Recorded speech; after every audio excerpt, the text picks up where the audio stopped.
What's up? Three straight. Go ahead. 3 straight quality starts, 1 run in 6 innings. Just how much easier does that make everything else to kind of come together? A lot. It'd be a role we'd like to get on. Start kind of passing the baton to the next guy. I thought Kevin's fastball command was about as good as it's been all year.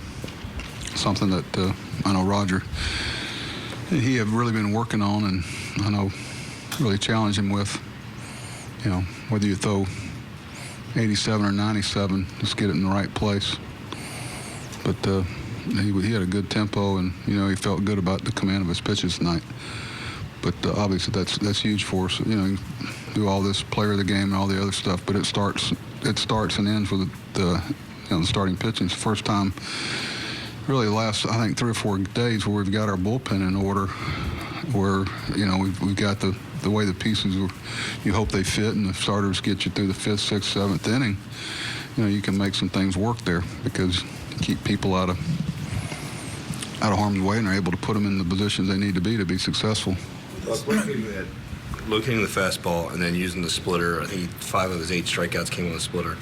I mean, is that what Kevin Gossman has to do? I mean, is that Kevin Gossman in his best?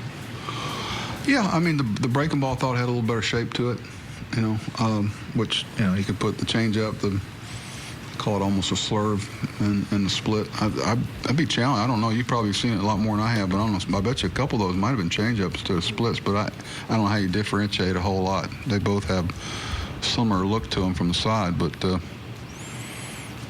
it's the whole thing, 1 to compete, 2 to win, 3 to dominate, and he was somewhere in between the two.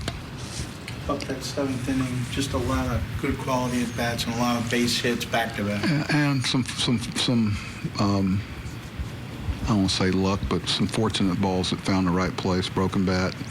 They helped us. They got potential with double play ball on the ball to Odor, and then that really opened it up for us to open the game up. So.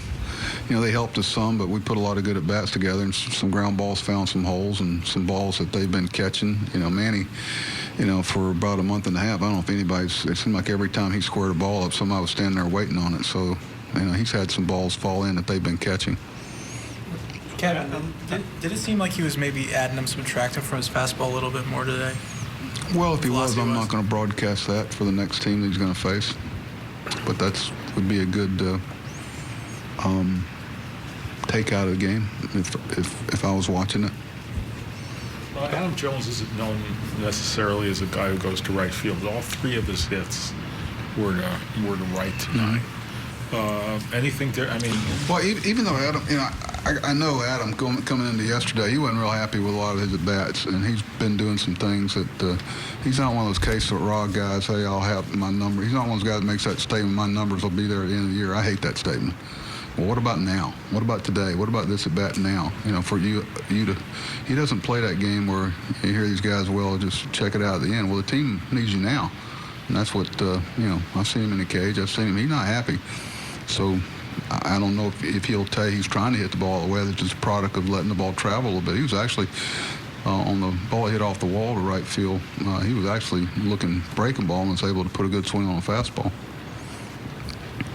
He had been struggling a little bit over the last week or so, and last 2 days.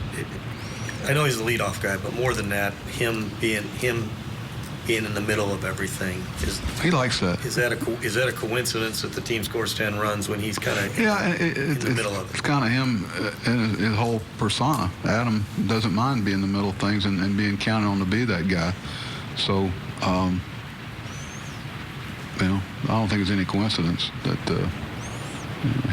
he likes to play, he likes to compete, and he likes to win. And him doing well certainly makes that a lot easier. How do you feel about your bullpen coming in and shutting the door at the end? In what? Coming in and shutting the door at the end. Those are big innings that Donnie Hart pitches, and that Castro pitched last night. Everybody said, it's 10-1, 10-2. What's the big deal? I had to dry hump Darren, and Brocky got one. So, I don't like that at all. I'm not getting him back up again unless I absolutely have to. And I need Castro tomorrow with a left-handed starter to be long with a predominantly right-handed lineup. You'll see tomorrow. I mean, it just kind of fits when Donnie comes in and does that job.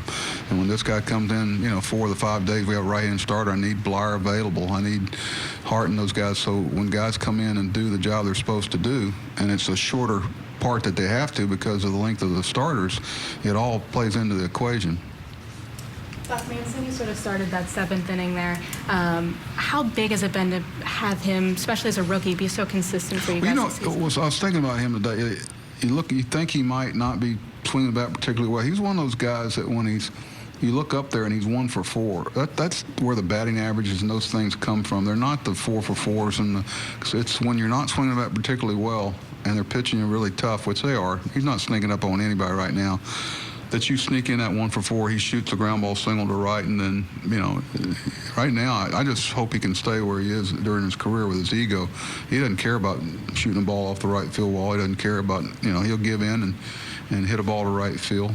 So we'll see if some of the lures make it tougher to keep doing that. But his ability to do that is what makes him a good player. You look up and you think, well, he must be hitting 290 now, and he's still hitting 300 because he's still, we had Caleb and I think we had Scope over 300 for a short period of time. That was a good look up on the scoreboard. Does Mancini in that regard remind you a little of Nick? About the way he goes about taking Yeah, Nick never gave away a bat, ever. That's a good comparison. Mountcastle reminds me a little bit of Trey a little bit. Similar approaches. I was about to mention, that you mentioned it, that Caleb peaked over 300. And so did John. Did John get back under? I think they're both at 299 at the end of the game. I'm not sure, but just, we've talked about this 100 times, but it's the contrast between last year and this year. I got to tell you, that, without mentioning names, there are a lot of people wanted to throw some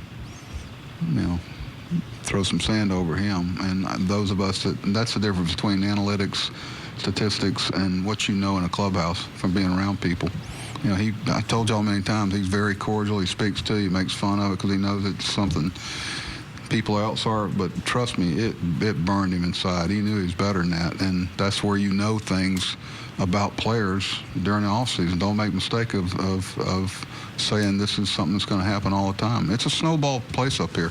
When things get snowballing well, don't get fooled by it. When they get snowballing bad, you need to trust the track record. Same way in spring training. That's why it's big foolers. Spring and fall baseball, September baseball are big foolers. Be careful. Okay. I was looking today. Who's leading our team?